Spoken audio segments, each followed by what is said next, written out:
You've been eating clean for 3 months. You've lost weight everywhere.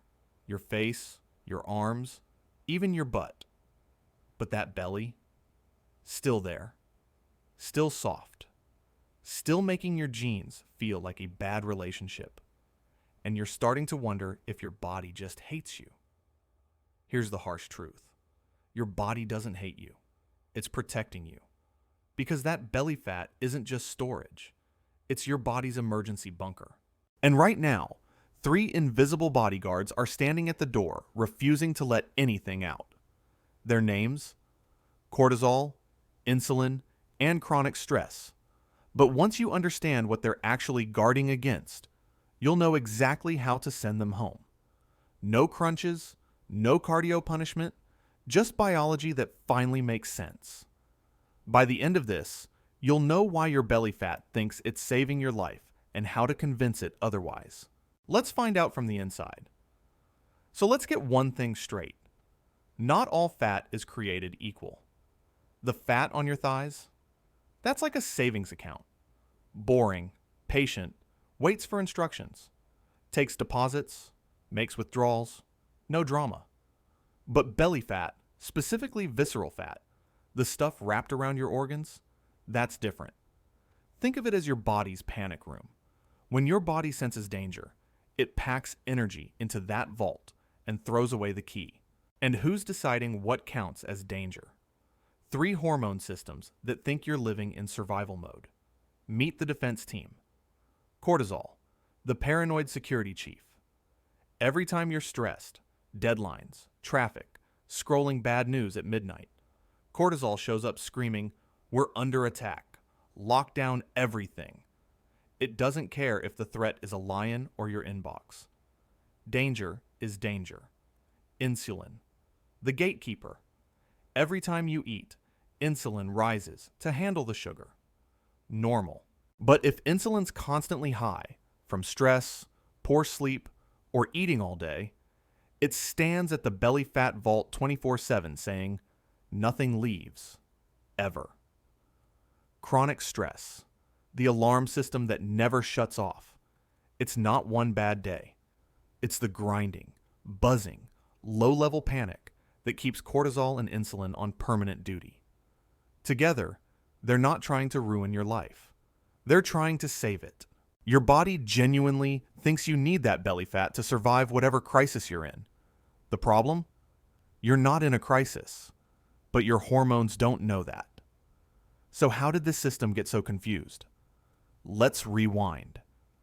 Here's what actually happens when your stress alarm won't shut off. You wake up already behind. Coffee replaces breakfast. Emails before you're dressed.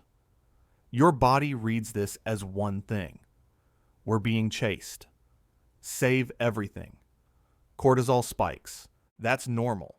It's your wake-up hormone. But in a stressed brain, it doesn't dip back down. It hovers. All day long. High cortisol does 3 things to your belly fat, and they're all terrible.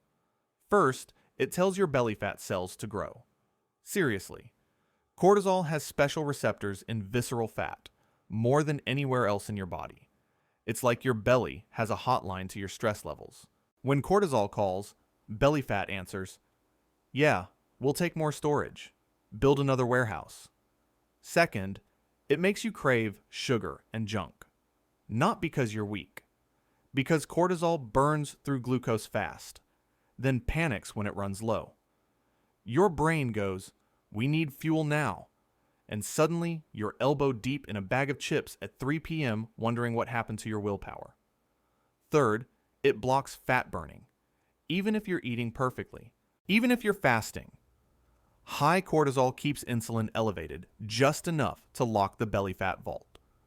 You're running on a treadmill while the fuel tank stays sealed.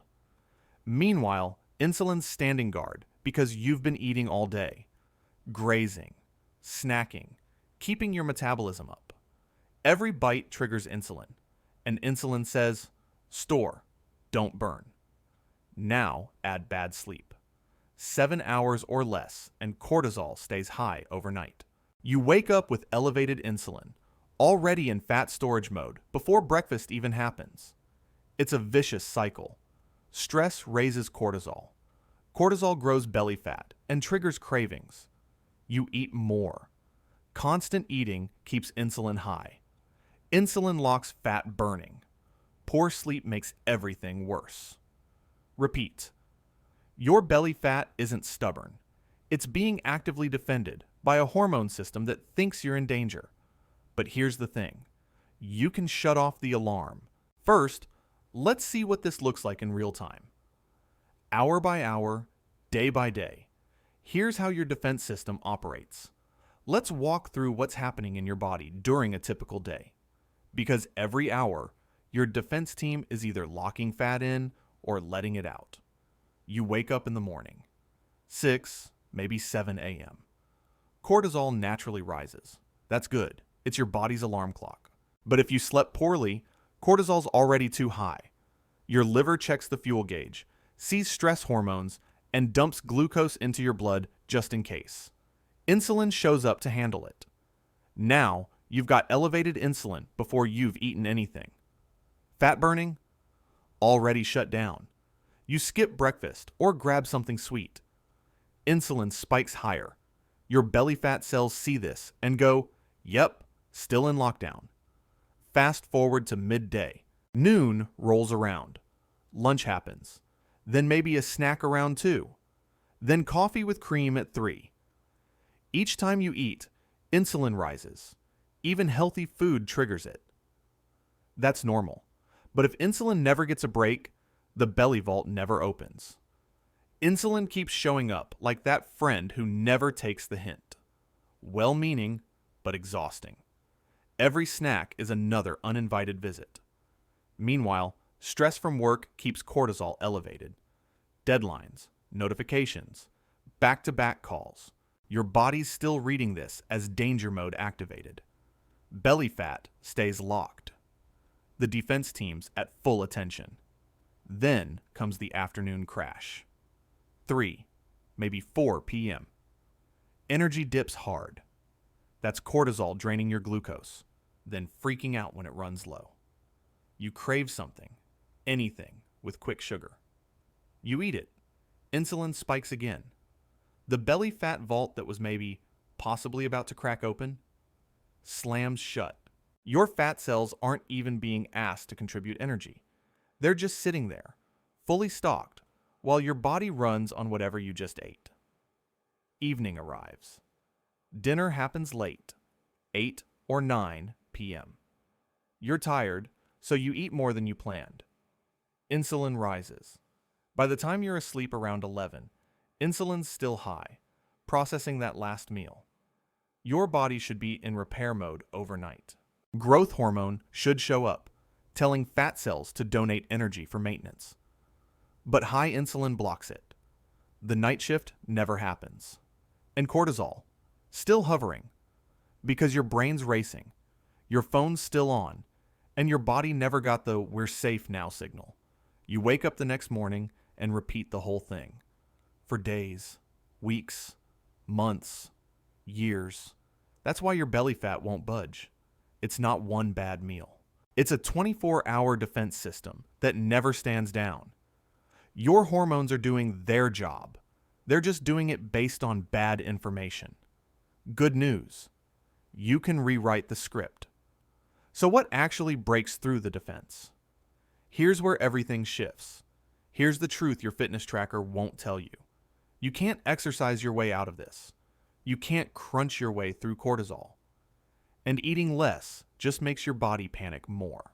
The only way to unlock belly fat is to convince your hormones the crisis is over.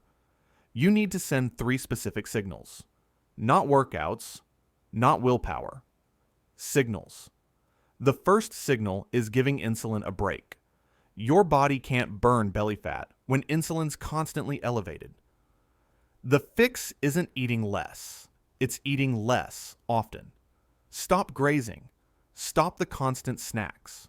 Compress your eating into a tighter window. Say, 8 hours or less. That gives insulin 16 hours off duty. When insulin finally backs away, your belly fat cells look around like, wait, Are we allowed to leave now? And slowly, cautiously, they start donating energy. It's not starvation. It's a shift change. New management. The second signal is killing the alarm system. Cortisol won't drop if your nervous system thinks you're still in danger. You need to actively tell your body we're safe now. How? Sleep 7 to 8 hours minimum. Non-negotiable. Cortisol resets overnight, but only if you actually sleep. Walk after meals. Just 10 to 15 minutes. It drops cortisol faster than any supplement. Turn off screens an hour before bed.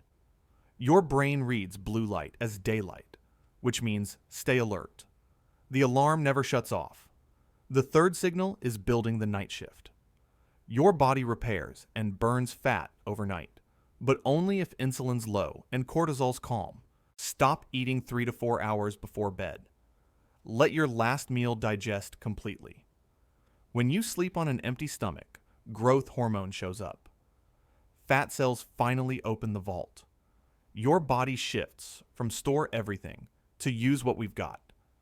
You wake up lighter, not from starvation, from overnight fat burning that finally happened. 3 signals. That's it. Stop constantly feeding. Calm the alarm. Let the night shift run. Once these line up, your belly fat stops being defended and starts being used. All right, let's make this stupid simple. Here's your exact protocol. Here's your belly fat reset. 5 simple rules, no equipment needed. First thing, stop eating after 7 p.m. Seriously, even if you're hungry, even if it's healthy, your last bite needs to happen while your body still has time to process it before bed. Give your belly fat cells the all-clear signal overnight. If you absolutely must eat late, make it protein and fat, not carbs. At least insulin won't spike as hard. Second, eat in an 8-hour window or less. Pick your window, noon to 8, 10 to 6. Doesn't matter. Just stop the all-day grazing. Your insulin needs breaks to let belly fat cells donate energy. The first few days feel weird. Your stomach will complain. Ignore it. It's just confused, not starving. By day 3 or 4, your hunger hormones adjust and it gets easier. Third, walk after every meal. 10 minutes. That's it. Not a workout, a walk. It lowers cortisol, uses up blood sugar, and tells your body we're not in danger. We're just moving.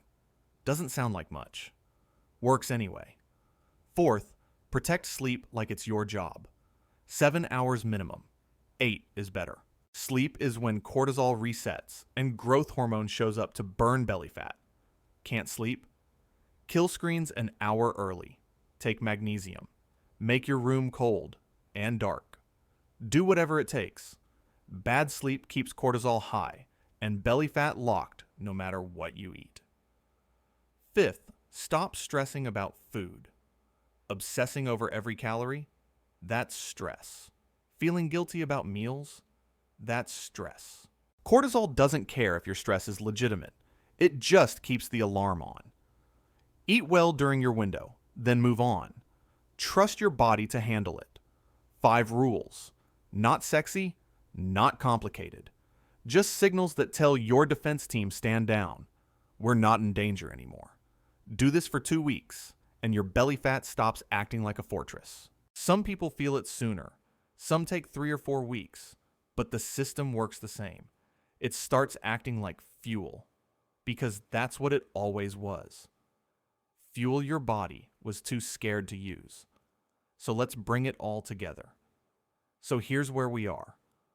Your belly fat wasn't stubborn. It was defended by 3 bodyguards who thought they were saving your life. Cortisol, screaming danger. Insulin, refusing breaks. Chronic stress, keeping the alarm on 24/7. But now you know what those bodyguards are actually protecting against, and you know how to send them home. Stop eating late. Compress your eating window. Walk after meals. Sleep like it matters. Stop stressing about the process. 5 signals. That's what it takes to go from lockdown to fat burning. Your belly fat doesn't need punishment. it needs permission. Permission to stop being a panic room and start being fuel. Permission to donate energy instead of defending it. You're not broken. Your biology just needed the right information, the right signals to tell your defense team the crisis is over. Because once cortisol calms down, once insulin takes a break, once your body finally believes it's safe, that's when the vault opens. That's when belly fat stops being a fortress and starts being exactly what it was meant to be. Energy you can actually use. Your body was never working against you. It was just waiting for you to speak its language.